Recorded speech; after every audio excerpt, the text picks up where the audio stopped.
ஞானானந்தமயம் தேவம் நிர்மலஸ்படிகாகிருதிம் ஆதாரம் சர்வ வித்யானாம் ஹயக்ரீவம் பாஸ்மகே. நேயர்கள் அனைவருக்கும் அஸ்ட்ரோ KS ஐயங்காரின் பணிவான நமஸ்காரங்கள். மாத பலன் குரோதி வருஷம் மாசி மாதம், அதாவது 13/2/2025 14/3/2025 வரலும் உண்டான காலகட்டத்தில் மேஷம் முதல் மீனம் வரை என்னென்ன பலன்கள் அப்படின்றத இந்த குரோதி வருஷம் மாசி மாதம் பார்க்கலாம். இப்போ இந்த மாத பலனில் முதல்ல நம்ம இந்த மாதத்தினுடைய கோள் சாரம் என்ன அப்படின்றத பார்ப்போம். இந்த மாதத்தில் வரக்கூடிய விசேஷ நாட்கள் என்ன அப்படின்றத பார்ப்போம். அதற்கு பிறகு மாதத்தினுடைய ஒரு ராசிக்கான பலன் என்னன்றதை பார்க்கலாம். இந்த மாதத்தினுடைய கோள் சாரம் அப்படின்னு எடுத்தோமேயான ரிஷபராசியில் குரு வக்ர நிவர்த்தி ஆகிடுறார். இந்த மாதம் அதாவது தை 29ஆம் தேதி வக்ர நிவர்த்தி ஆகிடுறார். அதுவும் தனியாக ஒரு வீடியோ போட்டிருக்கேன், பாருங்கள். 29ஆம் தேதி தை மாதம் வக்ர நிவர்த்தி ஆனதுனால குரு 2ஆம் இடத்துல இருக்கார், அதாவது ரிஷபத்தில். மிதுனத்தில் செவ்வாய் வக்ரம், கன்னியில் கேது,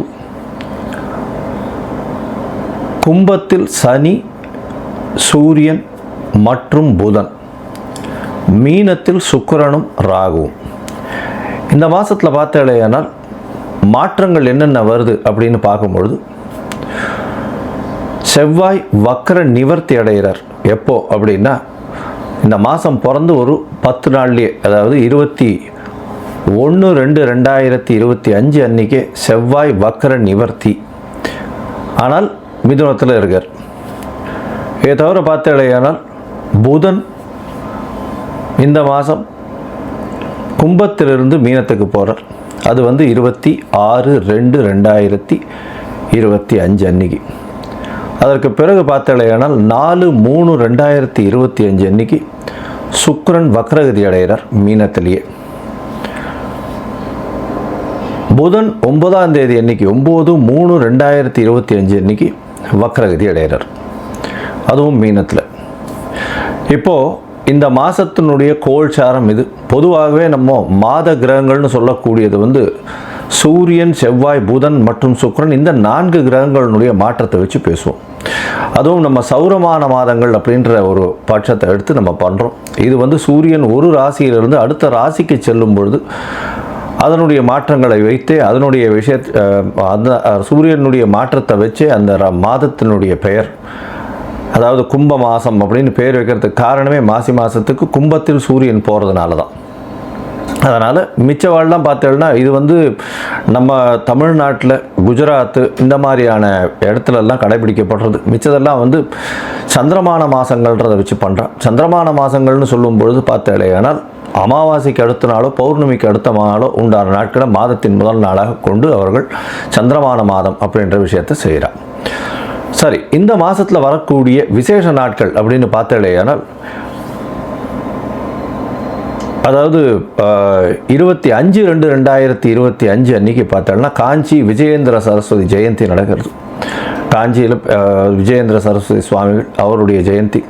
26ஆம் தேதி அன்னைக்கு 26/2/2025 அன்னைக்கு மகா சிவராத்திரி, அதாவது பிரதோஷ காலம். மகா சிவராத்திரி மிகப்பெரிய ஏற்றம். ஏன்னா பிரதோஷ காலத்தில் சேவிக்கிறது அப்படின்றது ரொம்ப விசேஷம். அதாவது 13ஆம் நாள் அமாவாசைக்கும் பௌர்ணமிக்கும் 13ஆம் நாள் பிரதோஷ காலம்னு சொல்கிறது. இப்போ வரக்கூடியது 26/2 அன்னைக்கு வரக்கூடியது உங்களுக்கு வளர்பிறை பௌர்ணமி அப்படின்றதுனால கண்டிப்பாக ஒரு நல்ல ஏற்றம் இருக்கும். அதை தவிர பார்த்தாலேனால் அன்றைக்கி மகா சிவராத்திரி அப்படின்றதுனால அந்த சிவராத்திரிக்கு அப்புறமா உங்களுக்கு பனிப்பொழிவு கூட இருக்காது. வெறும் வெளிச்சம், வெயில் தான் அதிகமாக இருக்கும். லாங் டேஸ் தான் இருக்கக்கூடிய வாய்ப்புகள் உண்டு. சூரியனுடைய ஆளுமை ரொம்பவும் அதிகமாக இருக்கக்கூடிய வாய்ப்புகள் மிகவும் அதிகம்.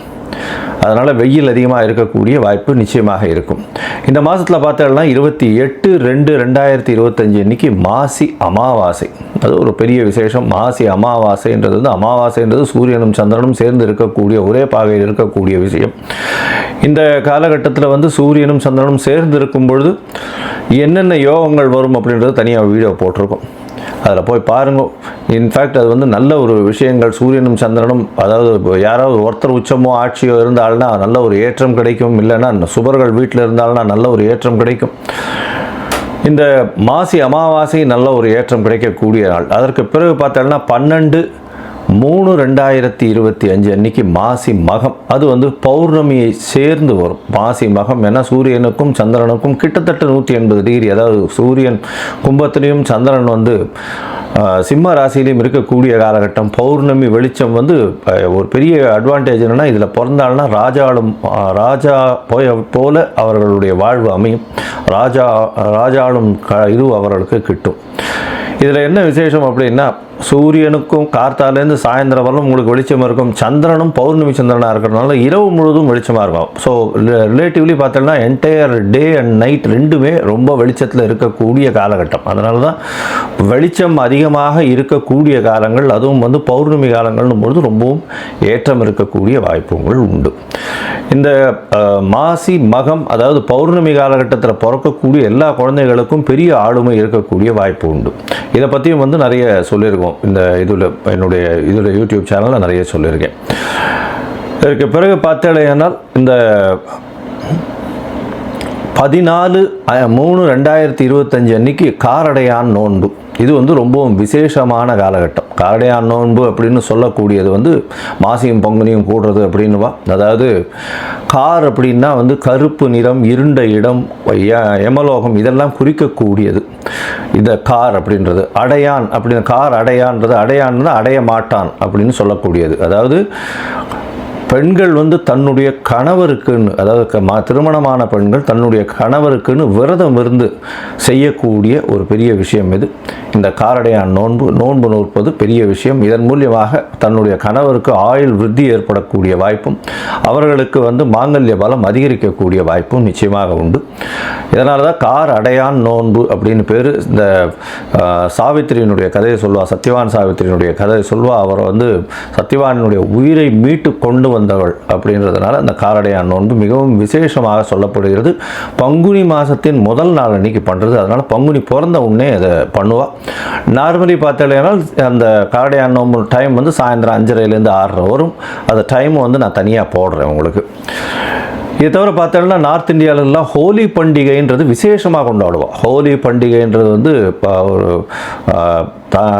அதாவது பெண்கள் வந்து தன்னுடைய தமையன் தம்பி, அதாவது பிரதர்ஸ் எல்லாருக்குமே, தம்பி அண்ணன்களுக்கு வந்து கயிறு கட்டி அவர்களிடம் சேவிச்சுட்டு அவர்கள்கிட்ட வந்து பைசா வாங்கிட்டு அவர்கள்ட்ட ஆசீர்வாதம் வாங்கிக்கிறதும், அவர்களுக்காக வந்து ரொம்ப வேண்டிக்கிறதும், அவர்களுடைய உடல்நிலை நல்லபடியாக இருக்கணும்னு வேண்டிக்கிறதும் அவர்களுக்கு பெரிய மகிழ்ச்சியை கொடுக்கும். ஆண்கள் பெண்களை வந்து தன்னுடைய என்ன சொல்கிறது சகோதரிகளாக பாவிக்கக்கூடிய ஒரு பெரிய ஒரு பண்டிகை. இது வந்து ஹோலி பண்டிகையாக கருதப்படுகிறது. இது வந்து நார்த் இந்தியாவில் ரொம்ப ஃபெமிலியர், மிகவும் அந்த கலர்ஃபுல் ஃபெஸ்டிவலாக இருக்கும், ரொம்ப ஏற்றத்தோடு இருக்கக்கூடிய காலகட்டம். சரி, இந்த மாதம் மேஷம் முதல் மீனம் வரை எப்படி இருக்குது மாசி மாதம் அப்படின்றத பார்ப்போம். அதற்கு முன்னாடி என்னுடைய மொபைல் நம்பர் கீழே ஸ்டாலிங்கில் போயிட்டுருக்கோம். உங்களுக்கு அஸ்ட்ராலஜிக்கல் கன்சல்ட் தேவைப்பட்டதுன்னா நீங்கள் எனக்கு ஃபோன் பண்ணுங்க. உங்களுடைய date, time, place of birth, உங்களுடைய பெயர், தாய் தந்தையர் பெயர் எனக்கு அனுப்புங்க. முதல்ல உங்களுடைய ஜாதகத்தை போட்டுட்டு அதில் வந்து உங்களுடைய நட்சத்திரத்தில் பாத சந்தி இருக்கா, நட்சத்திர சந்தி இருக்கா, அதை தவிர லக்ன சந்தி இருக்கா, லக்ன பாத சந்தி இருக்கா, இதெல்லாம் பார்த்துட்டு, ஏன்னா பொதுவாகவே இந்த சந்தி இருக்கும் பொழுது பார்த்தாலேயானால் அவளுக்கு எந்த ராசின்னே தெரியாது. அதனால் மிருகசீரிஷ நட்சத்திரம் நினச்சிட்டுருப்பா, அவள் வந்து ரிஷப ராசி நினச்சிட்டுருப்பா, மிதுன ராசியாக இருக்கும். இந்த காலகட்டத்தை பார்த்துட்டு உங்களுக்கு சொல்கிறேன். எனக்கு வரக்கூடிய ஜாதகத்தில் பார்த்தா பாதி பேருக்கு அவள் வந்து மிருகசீரிஷம் 1ஆம் பாதம் 2ஆம் பாதம் அப்படின்னு நினச்சிட்டு இருப்பாள். ஆனால் அவள் வந்து பார்த்தாள்னா 3-4 பாதத்தில் இருப்பாள். அதனால் வந்து ரிஷபராசின்னு நினச்சிட்டு இருப்பா, மிதுன ராசியாக இருக்கும். அதே மாதிரி துலா ராசின்னு நினச்சிட்டு இருப்பா, அவளுக்கு விருச்சிக ராசியாக இருக்கும். அந்த மாதிரி வந்து பாத சந்திகள் வந்ததே ஆனால் அவர்கள் எந்த ராசியில் இருக்கான்னு தெரியாமையே அவள் வந்து கோவிலில் போய் அர்ச்சனை பண்ணிட்டு இருப்பாள். 40 வயசு 50 வயசு இந்த மாதிரி இருந்துட்டு இருப்பாள். அதனால் முதல்ல வந்து உங்களுடைய நட்சத்திரம், உங்களுடைய நட்சத்திரத்தினுடைய பாதம், அப்போ வந்து என்ன ஆகும் அப்படின்னா, இப்போ நீங்கள் வந்து இப்போ நல்ல நேரம் நடந்துட்டுருக்குன்னு நினச்சிட்டு இருப்பீங்க. ஆனால் உங்களுடைய ஜாதகத்தில் இருக்கக்கூடிய லக்னத்திற்கு பார்த்தாலேயானால் நல்ல நேரம் நடக்கிறது நினச்சிட்டு இருப்பீங்க. ஆனால் உங்களுடைய தசை நல்லபடியாக வேலை செய்யாது. காரணம் என்னென்னா, பாதங்கள் மாறி போய் உங்களுடைய ராசி, லக்னத்தினுடைய லக்னம் இருக்கக்கூடிய ராசி எல்லாமே மாறி இருக்கும். அதனால் முதல்ல வந்து உங்களுடைய லக்னம் சரியாக இருக்கிறதா, லக்ன பாத சந்தி கரெக்டாக இருக்கா, நட்சத்திரம் சரியாக இருக்கா, நட்சத்திர பாத சந்தி கரெக்டாக இருக்கா அப்படின்றத தெரிஞ்சுட்டு உங்களுக்கு அப்பாயின்மெண்ட் கொடுக்குறேன். என்னுடைய கட்டணம் என்னன்றதை சொல்கிறேன், அதை பாருங்கள், அதை அனுப்புங்க. அதை அனுப்பிச்சதுக்கப்புறம் உங்களுக்கு அப்பாயின்மெண்ட் தரேன், அதுக்கப்புறம் பேசலாம். சரி, இப்போ மேஷம் முதல் மீனம் வரை மாசி மாதம் குரோதி வருஷம் 2025 பலன்கள் ஒன்றொன்றாக பார்க்கலாம். தனுசு, மூலம், பூராடம், உத்திராடம் இந்த 3 நட்சத்திரம் 9 பாதங்களை கொண்ட ராசி. ராசியின் அதிபதி அப்படின்னு சொல்லக்கூடியவர் குரு. உங்களுடைய ராசிக்கு பார்த்தீங்கன்னா 6ஆம் இடத்துல இருக்கார். இவ்வளோ நாளாக வக்கரகதியில் இருந்தார். இப்போ வந்து குரு வக்கர நிவர்த்தி அடைகிறார். இந்த தை 29ஓட வக்கர நிவர்த்தி ஆயிடுறது. அதனால் குரு உங்களுடைய ராசிநாதன் 6ஆம் இடத்துல வக்கர நிவர்த்தி ஆகிறார். என்ன சார் இது, வக்கர நிவர்த்தி ஆனாலும் 6ஆம் இடத்துல போய் இருக்காரு சார், ருணரோக சத்ருஸ்தானத்தில் போய் இருக்காரு சார், அது என்ன சார் பிரச்சனை இருக்குமே சார் அப்படின்னா, உங்களுக்கு ஒரு பெரிய அதிர்ஷ்டம் என்ன அப்படின்னா, இப்போ வந்து உங்களுடைய ராசிக்கு 6ஆம் அதிபதியும் 4ஆம் அதிபதியும் பரிவர்த்தனை யோகத்தில் இருக்க. 6ஆம் அதிபதினு சொல்லக்கூடியவர் சுக்கிரன், அவர் உச்சம் போய் இந்த மாதத்தில் உச்சம் பெற்று இருக்கார் 4ஆம் இடத்துலையே.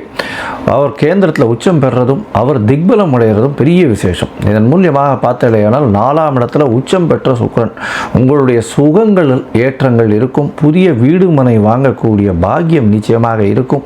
உடல் நிலையில் ஏற்றம் இருக்கக்கூடிய காலகட்டம். புதிய கடன் வாங்கக்கூடிய வாய்ப்புகள் உண்டு.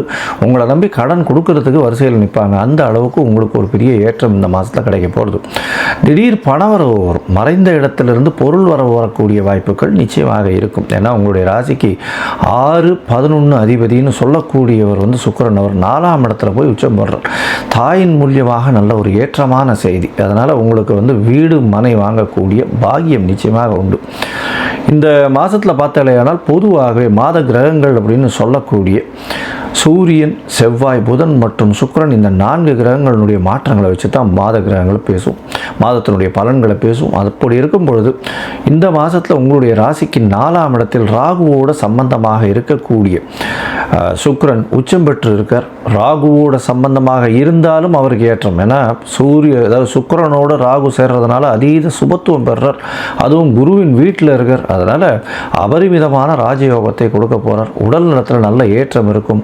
அதை தவிர வந்து உங்களுடைய சுகங்கள் நல்லபடியாக இருக்கும். வீட்டுக்குன்னு நிறைய விஷயங்கள் வாங்குவீங்க. அதாவது வீட்டுக்கு கலை பொருட்கள் வாங்குறது, இந்த மாதிரியான விஷயங்கள் நிச்சயமாக வாங்குவீங்க. புதிய வேலை கிடைக்கும். வேலையில் ஏற்றம் கிடைக்கும். அதாவது ப்ரமோஷன் கிடைக்கக்கூடிய வாய்ப்பு, வேலையில் மாற்றம் கிடைக்கக்கூடிய வாய்ப்பு. அதன் மூலியமாக உங்களுடைய பண வரவு, அதாவது பொருளாதாரம் ஏறக்கூடிய காலகட்டமாக இந்த மாதம் அமைகிறது. இந்த மாதத்தில் உங்களுடைய ராசிக்கு 3ஆம் இடத்துல 9ஆம் அதிபதினு சொல்லக்கூடிய சூரியன் இருக்கக்கூடிய காலகட்டம். இதன் மூலியமாக தந்தையின் உடல் நலத்தில் சற்று பின்னடைவு இருக்கக்கூடிய காலகட்டம். சூரியன் 9ஆம் அதிபதி 3ஆம் இடத்துல சனியோடு சேர்ந்துருக்கார். இதில் சனி வந்து ஆட்சி மூலத்திரிகோண வீட்டில் இருக்கிறது பெரிய விசேஷம். இந்த காலகட்டத்தில் பார்த்தேனால் 9ஆம் அதிபதினு சொல்லக்கூடிய சூரியனும் 3ஆம் இடத்துல இருக்கார். 3ஆம் இடத்துல இருக்கிறதுனால திடீர் முயற்சிகள் எல்லாமே வெற்றி பெறும். தந்தையின் உடல்நிலையில் சற்று பின்னடைவு இருக்கும். அதை தவிர வெளிநாடு போய் படிக்கணும்னு நினைக்கிறவாளுக்கு சற்று பின்னடைவு இருக்கக்கூடிய, அதாவது அவர் நினைச்ச யூனிவர்சிட்டி கிடைக்கிறதுக்கு வாய்ப்புகள் கம்மி. இந்த காலகட்டத்தில் வேலை நிமித்தமாக வெளிநாடு போகக்கூடிய பாக்கியம் நிச்சயமாக வரும். உங்களுடைய ராசிக்கு 12ஆம் இடத்தையும் குரு பார்க்கறது, 2ஆம் இடத்தையும் குரு பார்க்கறது பெரிய விசேஷம். இதன் மூலியமாக நல்ல தூக்கம் வரும். அதாவது அயன சயன போகஸ்தானத்தை பார்க்கறதுனால நல்ல தூக்கம் வரும். தூக்கம் வந்து சரியான அளவு வரும். அதை தவிர வந்து அதன் மூலியமாக உடல் நலத்தில் நல்ல ஒரு ஏற்றம் இருக்கக்கூடிய காலகட்டம். பண வரவிற்கு பஞ்சம் இருக்கவே இருக்காது. கவலைப்பட தேவையில்லை. எல்லா இடத்துலையும், ஏன்னா தனக்காரகனே தனஸ்தானத்தை பார்த்துடுறார். பெரிய ஏற்றம். எல்லா விதமான முயற்சிகளும் நிச்சயமான வெற்றியை கொண்டு போய் கொடுக்கும்.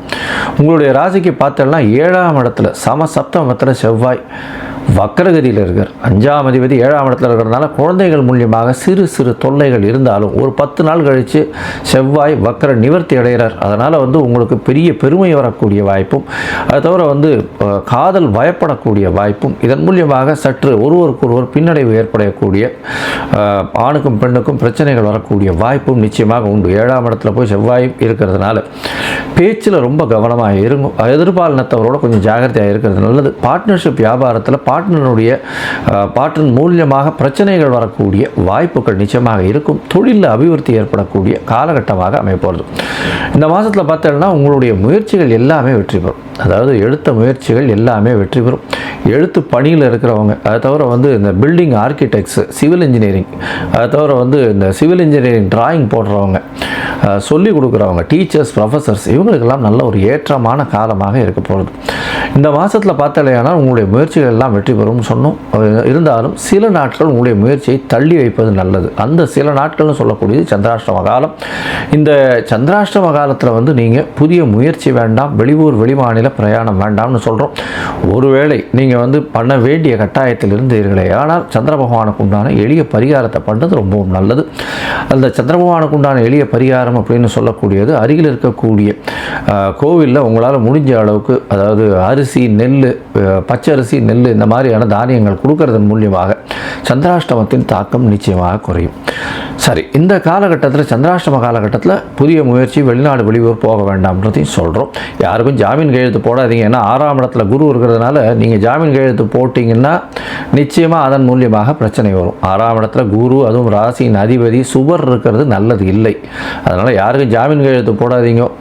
அதை தவிர கடன் கொடுக்காதீங்க. கடன் கொடுத்த கடனை திருப்பி கேளுங்க, அது வரும். கடன் கொடுக்காதீங்க, அது நல்லது இருக்காது. போட்டித் தேர்வில் நல்லபடியான ஏற்றம் இருக்கக்கூடிய காலகட்டமாக அமைய போகிறது. இந்த மாதம் இந்த அதாவது கோல்ட் ஸ்மித், அதை தவிர கேஷ், பேங்கிங் கேஷில் இருக்கிறவங்க, அதாவது பேங்கிங் அக்கௌண்ட்ஸில் இருக்கிறவங்க, இவங்களுக்கெல்லாம் நல்ல ஒரு ஏற்றம் கிடைக்கக்கூடிய காலகட்டமாக அமைய போகிறது. இந்த மாதத்தில் நீங்கள் இந்த தனுசு ராசிக்காரர்கள் நீங்கள் நாமக்கல்லில் போய் ஆஞ்சநேயரையை சேவிச்சுட்டு, அதை தவிர நரசிம்ம பெருமாளையும் தாயாரையும் சேவிச்சுட்டு வர்றதன் மூலியமாக உங்களுக்கு நல்ல ஏற்றமும் மாற்றமும் இந்த மாதத்தில் கிடைக்கும். மொத்தத்தில் பார்த்தாலேயானால் தனுசு ராசிக்காரர்களுக்கு உடல் நலத்தில் நல்ல ஏற்றம், பணவரவிற்கு பஞ்சம் இருக்காது. புதிய வீடு மனை வாங்கக்கூடிய பாக்கியம், தாயின் உடல்நிலையில் நல்ல ஏற்றம் இருக்கக்கூடிய காலகட்டம், தாயின் மூலியமாக சொத்துக்கள் வரக்கூடிய வாய்ப்புகள் உண்டு. படிக்கக்கூடிய மாணவர்களுக்கு பெரிய ஏற்றம் கிடைக்கக்கூடிய காலகட்டம். வெளிநாடு போய் படிக்கக்கூடிய பாக்கியம் இருந்தாலும் நினைத்த யூனிவர்சிட்டி கிடைக்கிறதுல சற்று பின்னடைவு இருக்கும். தொழில் செய்பவர்கள், சொந்த தொழில் செய்பவர்களுக்கு நல்ல ஏற்றம் இருக்கக்கூடிய காலகட்டமாக இருக்கும். ஆனாலும் பார்ட்னர்ஷிப் தொழிலில் ரொம்பவும் ஜாகிரதையாக இருக்கிறது நல்லது. வேலை செய்பவர்களுக்கு வெளிநாடு போய் பார்க்கக்கூடிய வாய்ப்புகள் உண்டு. இந்த காலகட்டத்தில் இந்த ப்ரொஃபஸர்ஸு, டீச்சர்ஸு, அதை தவிர பேங்கிங் செக்டரில் இருக்கிறவங்க, தங்கம் கையாளுபவர்கள், தங்கத்தின் மூலியமாக பத்திரங்கள் இதெல்லாம் கையாளுபவர்களுக்கு பெரிய ஏற்றம். காசு கொடுத்து லேவாதேவி வாங்குறவங்க கொஞ்சம் ஜாகிரதையாக இருங்க. ஏன்னா கடன் கொடுக்கறதன் மூலியமாக உங்களுக்கு திருப்பி வரக்கூடிய வாய்ப்புகள் ரொம்ப கம்மியாக இருக்கும். மொத்தத்தில் பார்த்தீங்கன்னா இந்த குரோதி வருஷம் மாசி மாதம் தனுசு ராசிக்காரர்களுக்கு நல்ல ஒரு ஏற்றத்தை கண்டிப்பாக கொடுக்கும்.